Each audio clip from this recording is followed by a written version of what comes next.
May buntag sa tanan. So, i-pray na to sila pastor ito sa SBBC. And then, salamat ko sa Ginoo pod nga gialaw po ko nga ako makawali karon no. Okay, direta sa 2 Kings chapter 1 verse 1 and 2. If na mo, pwede marugta para sa pag-hospital sa pulong sa Ginoo. Dungan na to sa pagbasa. Okay na mo? Okay, verse number 1, ready, go. Then Moab rebelled against Israel after the death of Ahab. Verse number 2, and Ahaziah fell down through a lattice in his upper chamber that was in Samaria and was sick. And he sent messengers and said unto them, Go inquire of Baal-zebub, the god of Ekron, whether I shall recover of this disease. So makita na to diha nga si King Ahaziah mao atong main character karon. So Ahaziah's downfall. Unsa ka nahitabo ni Ahaziah sa dihang natagak siya, literally og natagak kanang i-symbolize na to ba nga natagak ang iyang kingdom. Ngano kaha natagak ang iyang kingdom? Or nganong ning down gyud ang iyang kingdom gyud? Unsa kaha ang iyang gibuhat? So magampo ta, amahan nga langit nun, salamat Lord sa kabuntagon. Salamat sa imong kaayo gid sa imong kinabuhi. Ginoo, pasayloa kami Lord sa mga kalapasan. Nga mahimo kaming angayan karon Lord sa pagpaminaw sa imong pulong. Ug diri usab ka na ako Lord nga imo kong himuon ug angayan Lord God sa pagwali sa imong mga katawhan. Nga usala ako makasala gid Lord, dili angayan nga moari sa atubangan aron sa pagwali sa imong pulong bat pinaagi sa grasya. Pinaagi ni Jesucristo Lord God na himo nang Savior gyud, naghimog angayan diri kanako Ginoo, diri pod kanamo nga matubang diha sa imong trono. We pray Lord nga ikaw mahagiya pinagi sa Holy Spirit, masabtan saya nimong pulong o mag-deliver tarong Lord God imong mga pulong. We pray pod Ginoo ni pastor nga ikaw mahatag boldness and power sa pagwali Lord, nga ikaw mahatag safety protection pod kanila ug diri usab kanamo Lord. Amoy tugyan tanan diha kanimo karong buntaga sa ngalan ni Kristo Jesus nga among bugtong manuluwas. Amen. Okay, you may be seated. Okay, karon si Ahaziah is natagak siya. Nya sa dihang ang kaning mga tao sa Moab is nakuha na to ba nga ning rebel sila against sa kani nga kingdom si King Ahab. Nakuha na to asa gito nga kingdom si King Ahab gani northern or southern? Sa northern kingdom si King Ahab sa dihang namatay siya with his kanang very submissive very good nga asawa nga si Jezebel nga mo'y nagmanipulate niya. Nakita na to diha nga nakakonquer gid sila og mga lugar no. And then si King Ahab sa dihang namatay siya, ang Moab nga lugar is ning rebel against nila. Nya sa dihang nakadungog ani si King Ahaziah nga anak ni Ahab is natagak hinuon basin makuha na to ba nagikog ni siya or disgrasya lang ni siya. Pero ato ikuan dire nato sa dihang na fell down siya, naa ang iyang downfall sa iyang kinabuhi. Pero subo palandungon kabaw na magita, kasagaran nato nga ni-attend sa Sunday School, ang Northern Kingdom is walay gyud nagpaduol sa Ginoo. Sa tinuod nga Ginoo kay naliwat sa ilang gikaliwatan nga si Jeroboam nga nagsimba og Diyos. Pero sa kapinangga sa Ginoo sa kaning lugar kay part mangyapon sila sa Israel. Nagpadala ang Ginoo og pulong para mahatagan siya warning. Giwarningan gihapon sa Ginoo musugot ta sa lili unsa ta kasalbahe sa atong kinabuhi. Magbuhat tag dili maayo da sa Ginoo, tagaan gid tag warning sa Ginoo. Karon diri sa verse number 2 makita nato diha nga instead nga si King Ahaziah mo-inquire siya sa Ginoo didto sa Southern Kingdom nga mao ang tinuod nga Ginoo. Pero unsay ang gibuhat? Verse number 2. 6 siya, and he sent messenger said unto them, Go inquire of Baal-zebub, Ginoo sa mga langaw. Kuya ano? Wala nagpaduol, wala kanang ning inquire dito sa Ginoo, maayo ba ka siya? Or mamatay baka siya ani nga disease or kanus-a siya maka-recover ani nga disease nga mo inquire ta siya didto ba sa Ginoo tinuod pero adto siya nagpadala og mensahedor padulong sa Ekron. Padong didto nga mo inquire sila nga maka-recover ba siya sa iyang disease. So giingon diha nga 40 miles away pagyud nga naa untay duol nga padul nga pangutan-an pero ni adto gipadagya po niya 40 miles lang gyapon. So point number 1, he did not ask the Lord God of Israel. So makuha na to diha no si King Ahaziah is wala siya ning inquire or ning ask sa Ginoo dito sa Israel. So 2 Kings chapter 2 verse 2 to 4, verse number 3. But the angel of the Lord said to Elijah the Tishbite, Arise, go up to meet the messengers of the king of Samaria, and say unto them, It is not because there is not a God in Israel that ye go to inquire of Baal-zebub, the God of Ekron. Makuha na to diha nga wala siya ning wala siya nagpadala og mensahedor dito sa padong sa Ekron para makaingon ba nga maayo ba kuan niya or pinaagi sa Ginoo dito sa Ekron nga si Baal-zebub maayo ko sa akong sakit. Kundi unsa yang giingon para lang maka-recover siya. Kanus-a siya maka-recover sa iyang sakit. Wala gid siya ningon nga ayuha ko. Kung adto siya sa Ginoo sa Israel, iya gid ingnon nga ayuha ko aning sakita kay sakit kayo natagag gud. Pero ang downfall ani niya, una, wala siya nangutana sa Ginoo sa Israel. Apan giingon diri si Elijah, giingnan, Elijah, tagbua to ang messenger ni King Ahaziah. Imo siyang tagbuon ug imong ingnon. Mao ni giingon sa verse number 3. Wala ba day Ginoo diri sa Israel nga makaayo nimo? Moadto ra ka dito sa Ekron para lang maingon nga kanus-a ka maayo, maka-recover ka. Wa gid niingon nga paayuhon ka ato nga Ginoo. Na diri Ginoo sa Israel makaayo nimo. Pero ang giingon diri giingnan pa si Elijah nga tagbua to. Kaya naman verse number 4.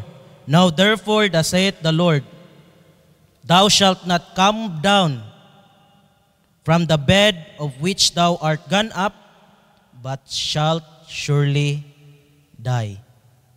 And Elijah departed. Dili ka maka-recover, o dili ka maayo, dili ka kanaog sa imong gihigdaan, patay ka. So sa dihang nakadungog kaha, si King Ahaziah ani, unsa ka nahitabo no?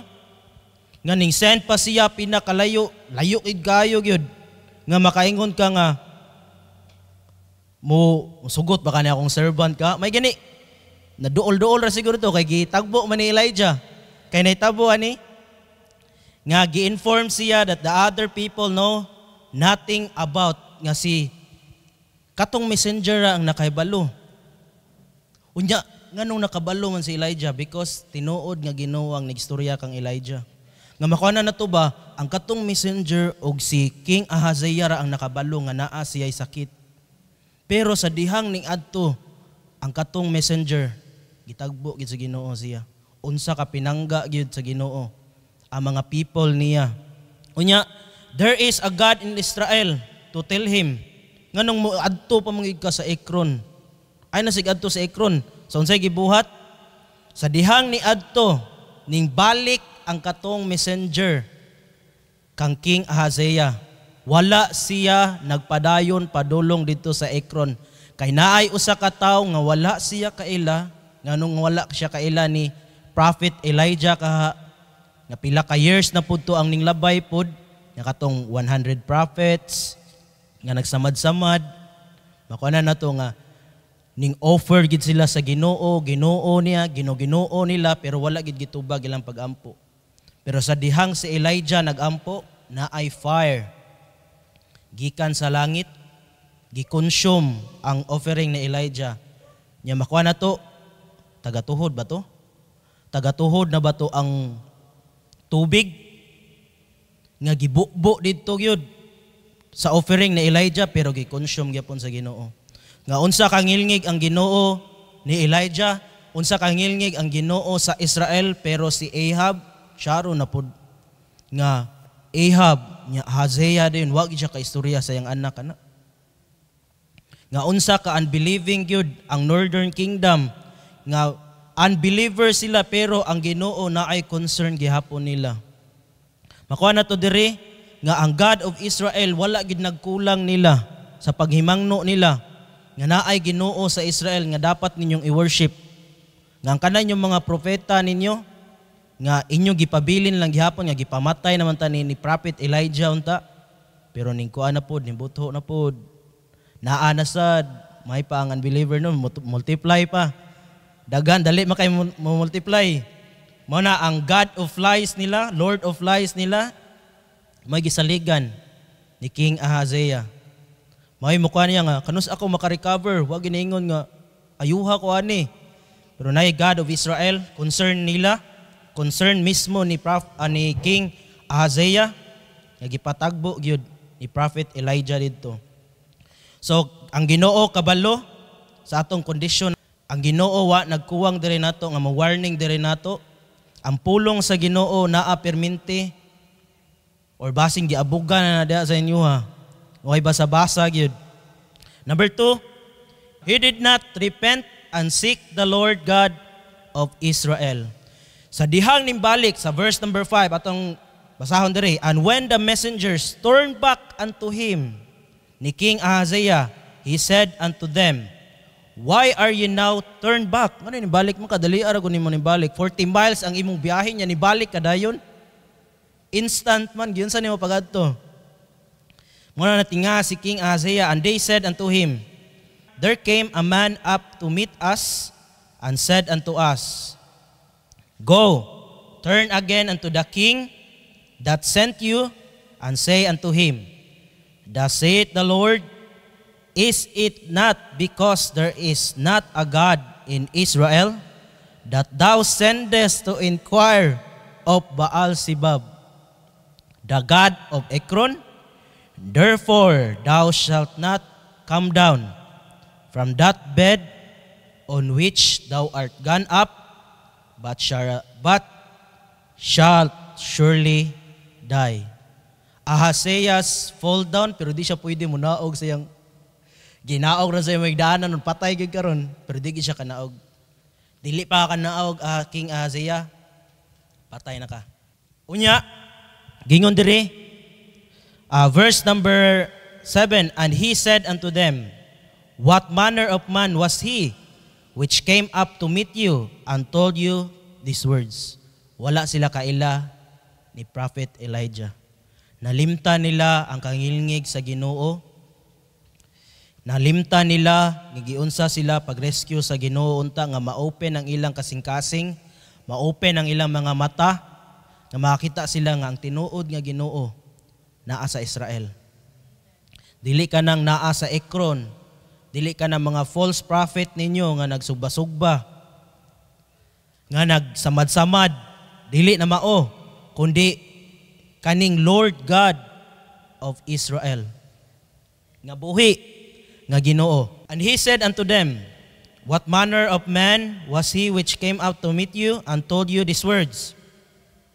And they answered him, he was an hairy man, and girt with a girdle of leather upon his loins. And he said, it is Elijah the Tishbite. May gani, kaila si King Ahaziah. So nawarningan siguro ni sa iyang papa, kana tawhan na anak, kana si Prophet Elijah. Pero ay na siya tuhui ha, kay atong tuhuan yun kaning God of Ekron. Kani si Baal-Zebub, o kaning mga Diyos-Diyos. Nga atong gipangsimba, ay na tuuhi ang iyang Ginoo, kay wala na siya image. Wala na siya golden image, wala na siya mga hiraminta. Kani ang atong tuhuan, kani atong makita. Kani atong ofera na to, kay pila ka adlaw, pila ka tuig na ta, nagsigsimba ani. Iwagin niya na, wag itubag-tubag sa itong mga pagampo. Pero si kaning Prophet Elijah, iyang gidaot yun. Nakuha na brainwash gid niya yang anak nga si King Ahaziah nga maoy ning sunod sa iyang trono nga wala po ning tuo sa tinuod nga Ginoo. Instead nga mo repent unta siya, musik unta siya sa Lord God of Israel. Pero yung gibuhat, unsa yang gibuhat? Verse 9, then the king sent unto him a captain of 50 with his 50, and he went up to him, and behold, he sat on the top of an hill, and he spake unto him, thou man of God, the king had said, come down. Kay naa man sa top, naglingkod-lingkod man. Oy, maragana ba? Man of God, may ingon og man of God, no? Oy, pastor. Hoy, naog dire. Calm down. Kay ngano nakaingon siya na hambugero man siya. Liman ka leader ka sa 50. 50 ka people nga willing to die with you. Kung unsay gisugo sa hari, maoy mong tumanon because ang hari, kung di ka mo tuman sa patay masag ka. Pero ang iyang loyalty ba sa kaning captain is naa sa iyang hari. Unya nakagamit pagid siya nga word nga man of God, calm down. Kuya kayo no, respetar ang title pero ang pagtono naog diri. Verse number 10. Unsay ingon? And Elijah answered and said to the captain of 50, if I be a man of God, pastor de ko day. Why gingon niya, pastor de ko then let fire come down from heaven. Ako'y pamatod nimo nga man of God ko. So naay kayo, wara ninyo, ug sunugon mo. Kuyaw kayo no? And consume thee and die 50. And there came down fire from heaven and consumed him and his 50. Kung kita, maghinambog ta sa tong kaugalingon because ang nagsugo na to, ang leader ng kalibutana. Nagsaligta kay naa tay mga tawo nga gihandulan sa tong kinabuhi. Kay gisaligan na to, nga mulaban gid nato. Pero sa dihang usa ka tawo nga anointed sa Ginoo, pinili sa Ginoo, gidisrespect nato, may tabo na to, i-consume po ta. Though not literally nga kayo, basin ang kainito nimo sa papangalagad sa Ginoo, mawagtang. So careful tana. Pero kani mga unbeliever man gid ni.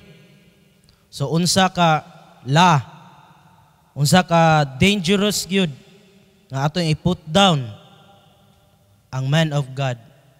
Kamay nun, man of God, ako'y prove nimo. Let fire come down from heaven and consume thee, and they 50. Agoy. Verse number 11. Again, also, he sent unto him another captain of 50. Siguro ba, wala na ni balik lagi. Pila na ka-oras. Wapagin nila nadakpan si Elijah. Usa ka tao. Or base na ay ni report dito ba? Anong mga kalansay naman dire. Nangasunog mura man nagipang cremate dire. So naa siguro ni report ni uli dito padong kang King Ahaziah nagpadala na pod. Ngano nagpadala man siya? Because they want to kill or dead or alive si Prophet Elijah nga ipadala nito ni King Ahaziah. Or alive man gani nga pangutan-on niya, ngano magbuot-buot man ka sa akong desisyon. Nagikan pa sa akong amahan nga si King Ahab magbuot-buot naman ka. Thou man of God. Nisbita lang yapon. So, nagpadala og balik si King Ahaziah og another captain with his 50. Unsay gibuhat? And he answered and said unto him, O man of God, thus the king said, come down quickly. Agoy, ning worse pa gyud. Come down quickly. Wala siya ning hangyo ba? Iya pagigingnan nga, pagdali diha. Thou man of God. Pastor, pagdali ba? Lugaya sa nimo eh.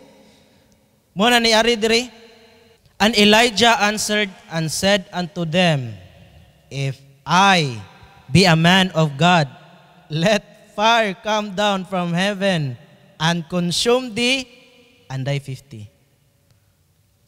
ang atong leader, kung moingon ta nga, natay leader sa atong kinabuhi ba? Nga ito'y patigbabaw sa atong kinabuhi bitaw, nga makadisrespect ta, ay kabala ka, dili lang ka ikaw i-consume. I-consume po na unsay mong gisaligan, i-consume po na mga tao, daghang gimadamay tungod sa imong desisyon nga nin-disrespect ka, gipadali-dali pagid nimo, giingon diri, ang kaning captain, come down quickly. And Elijah answered, said unto them, ato balikon, if I be a man of God, let fire come down from heaven and consume thee and thy 50. And the fire of God came down from heaven and consumed him and his 50. Na ang man of God, kaila sila because nailahan nila nga mao ang sinina ni Prophet Elijah. Mao ni ang iyang purma niya. Kung makita mo niya, dakpa ni siya, parian ako. Kung di siya musugot, patya ninyo. Basta makakita lang ko nga patay na siya. Pero ang kaning 50 and with their captain, anay tabo is gi-consume sila. So balig 102 na. 102 na kabuok ang gi-consume sa kayo. Unya, since you called me a man of God, let me prove it to you. So King Ahaziah was a proud man who sacrificed 2 captains and 100 men. Instead ng tamang, ingon na ito ba? Alagi, consume ang katong kinaunhan nga akong gipadala. Ay na mo gadto, ako na mo personal o gadto, pero nasakit mo siya, no? Kundi, mahalay mo buhaton lang captain nga, muhangyo kaniya, ayaw na lang pa dali-dali ayaw i-disrespect si Prophet Elijah, kundi mo hangyoon. Pero wala man. Proud man. Taas kay pride. Na fried chicken na siguro ni. Noot sa buto na gid siguro niya yung pride. Mao na nagingon diri 2 captains og 100 men na consume gid. Na makita nang tanila ba nga kuyaw gid ni tawhana, duol gid ni siya sa Ginoo tawhana. Dili tani yanuyanuhon tawhana. Ikatulo, he did not obey pagyud the Lord God of Israel. Nga sa diha nakakita nang ta siya nga nahitabo sa iyang mga katawhan niya ni King Ahaziah. Wala gid siya niingon nga, wagi siya niingon ba nga naay giday Ginoo sa Israel. Mao giday ni ang tinuod nga Ginoo sa Israel. So naay disobedient si King Ahaziah. Verse number 13. And he sent again, a captain of the third 50 with his 50. Pag yun natawagam si King Ahaziah. O kamo, gikonsume naman to ang duha ka pundok. Kamo na po di katulo. Adto na mo dito. Mo na siya ba? Ha? Mugaw pa mi. Pwede lain lang king. Pwede ang captain lang, di lang naman makuyog ang 50, another 50. Kay desperado na gyud si King Ahaziah nga dadon si Prophet Elijah. Kay ang papag suko manggid kayo si King Ahab kang Prophet Elijah. Kay papatay na gud pangita na gud nila si Prophet Elijah para patyon. Si Prophet Elijah ni tago na gud didto. Sa to nga kwan sa Brook of Cherith. Yan nahubsan pag yun dito pag yun. So perting tago ni Prophet Elijah.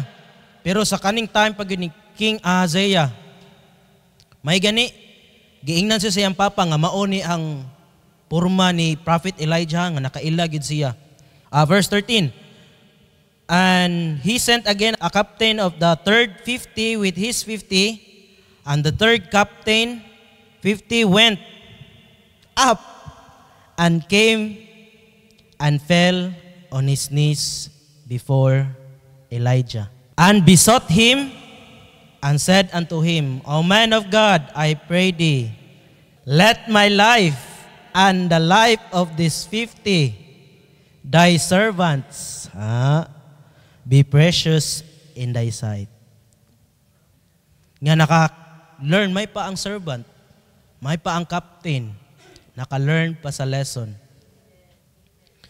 Ang lesson nga dili gyud mo disrespect, dili nimo tagaan o kanang padalio nimo nga murag gi-warningan niya ba di ka mo naog magdalig naog apat yun gid kanamo.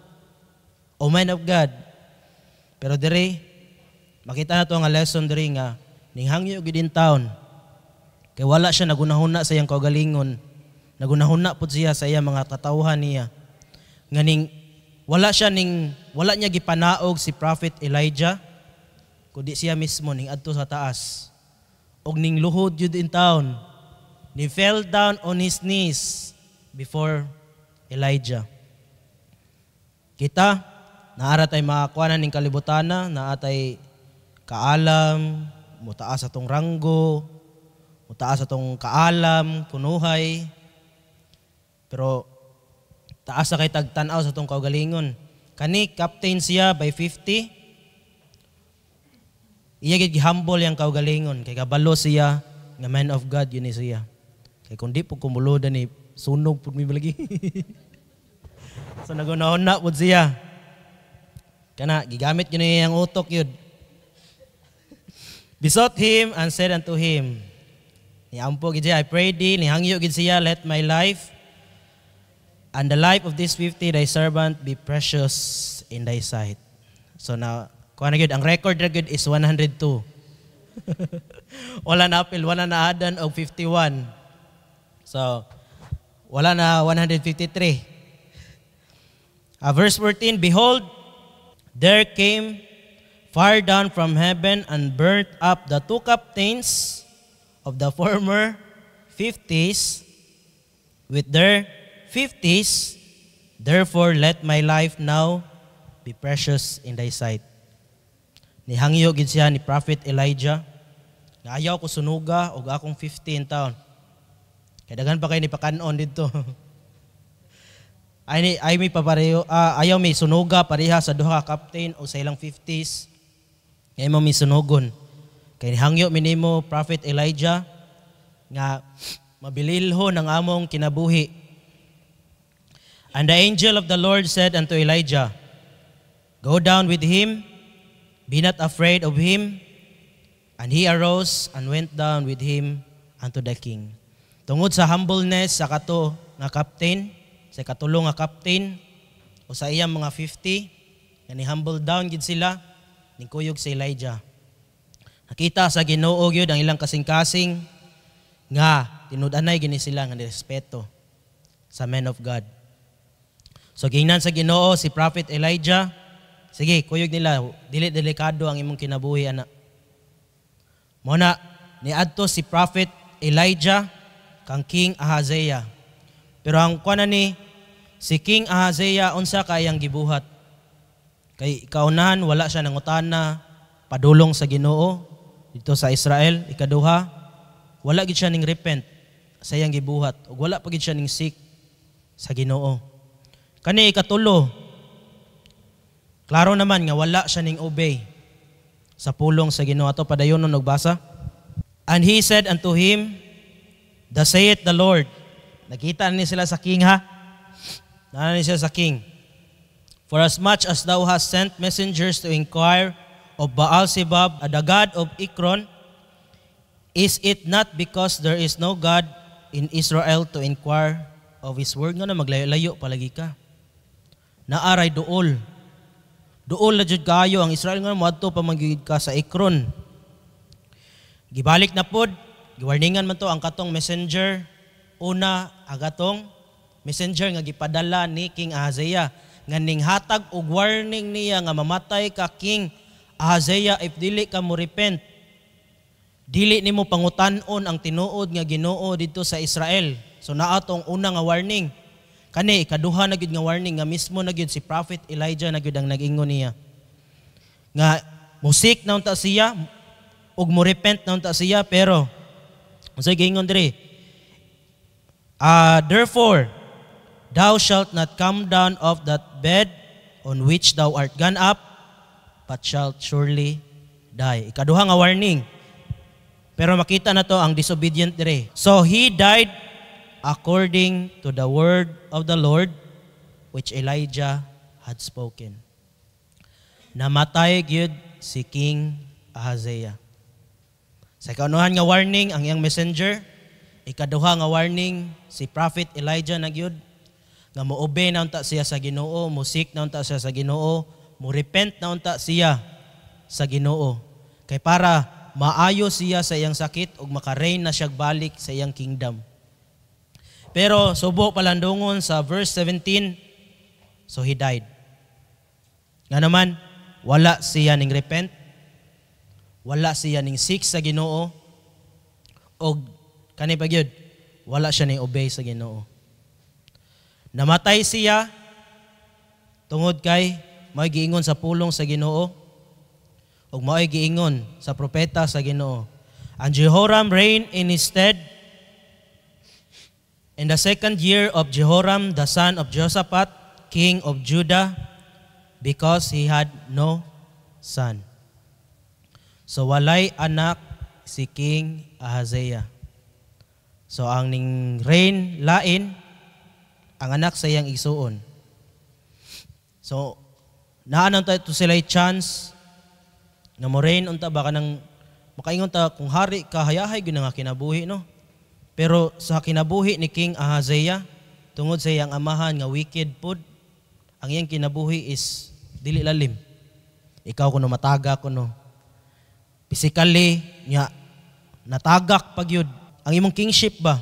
Kay instead imong tang anak maoy mo reign ana musunod og dumala ana sa imong kingdom pero wala. Because wala sila ning seek sa Ginoo. Wala ning repent si King Ahaziah o wala ning obey si King Ahaziah. Nya sa verse number 18, last verse na to. Now the rest of the acts of Ahaziah which he did, are they not written in the book of Chronicles of the kings of Israel? Usa ka chapter ra gyud ang nahitabo. Unya nahitabo pag ni King Ahaziah pag yun, negative pagid kayo. Dili siya makaingon ta ba nga ang iyang paghari niya is kadiyot lang. Sa kadiyot nga iyang pag-reign is subo palandungon nga nasakit pagid siya. Wa pagid siya kasing-kasing nga makaingon siya ba nga musik na gyud ko sa Ginoo sa Israel. Kay kaning Ginoo sa Ekron, igor man ko makabalo kanus ako maayo. Way kasiguraduhan nga maayo ko. Naghingon pagid dire nga ang iya mga sulugoon niya, ang iya mga sundalo niya nadamay pagyud sa dili niya paghatag og kanang repentant nga kasing-kasing bitaw or kasing-kasing nga musik unta sa Ginoo ba. So karon nga hapon makuha na pud nato naay pag down diri karon kahapon is naay pag rise. So up and down tani ron, down and up day. So naay ning down diri nga kinabuhi. I hope kita kay nindot kay ang meaning sa nga ni Ahaziah, Jehovah's hold. Kuya ano, ang Ginoo nagkupot niya. Pero ilagi Ginoo ang nagkupot niya pero padung tagak. Wagi siya gipadung og saka ba. Kay tungod uy dong mo kuan man ka. Mulugnot man ka. So magkahuot ang Ginoo, magkakisi-kisi po ka, tagak jud ka. Unya unsa ka kuan po no? Gikan siya sa anak siya ni King Ahab and Jezebel. So dako gid kanang impact yun ang parents yun sa ilang mga anak. So ang naliwat, asa di maliwat ang anak, sa ginikanan yun di na sa silingan. So ang ilang anak nga si King Ahaziah is nagsuffer yun. Sa unsay gibuhat sa iyang mama o sa iyang papa. So kita tanan, kana mga gagmay, nindot kayang kanta sa mga bata. Mako na to nga, with small and simple faith lang yun. Getting brighter every day. Hinduta na no. Nga kita nag-start sa small and little faith. I hope wala siya nagkapaong. I hope nagka-brighter siya. Nagka-brighter nga makita sa mga tao. Uy, si Kristo man gid nilang uban no. Dili man kini ilang kaugalingon. Kani sa una, salbayes kini sa una. Karon naglakaw na gyud. Naglakaw na gini siya sa Ginoo. So si King Ahaziah, I hope di na to siya tularan. Dili na to siya himuon og tao nga atong sundon. Kundi atong katunon ba unsay ang gibuhat. Ang makuha na to diri nga si King Ahaziah wala gid siya ning sick sa Ginoo. Nagiwarningan na gid siya kaduha. Ang man of God na gyud ang niingon niya. Pero wala gyapon siya ni obey. Namatay gid siya sa iyang higdaanan ug ang ningpuli niya is dili iyang anak kay wala siya'y anak. Kundi ang anak sa iyang igsuon. So I hope mo na mo nakatunan karon. Let us pray. Heavenly Father, salamat Lord sa kabuntagon. Salamat sa imong pulong Lord sa kinabuhi ni Ahaziah nga dili na gid namo sundon Ginoo. Imo na mo pagtulunan nga musik kami diha kanimo Lord ug walay laing pangutan-on gyud sa among kinabuhi nga unsa among ugma nga imong pulong na gyud Lord may nagpasabot diri kanamo nga mosalig kami diha kanimo Lord. If naalang gyud kami mga kasing-kasing nga humble ug musik diha kanimo Ginoo, tabangi kami nga naa kami obedient ka kasing-kasing nga naigi mga tao nga madamay Lord sa among disobedient nga mo-consume gid kanila Ginoo og diri pud kanamo nga nahimo kaming disobedient diha kanimo Lord. Apan kung kami obedient kami diha kanimo Lord, nga imong panalangin gyud daghan pa mga tao nga ma-reach pa gyud sa imong gospel. Tungod kay ikaw ang naghari sa mong kinabuhi. O ang downfall Ginoo dili gid maari diri kanamo kay tungod imo nang dupahan dito sa cross.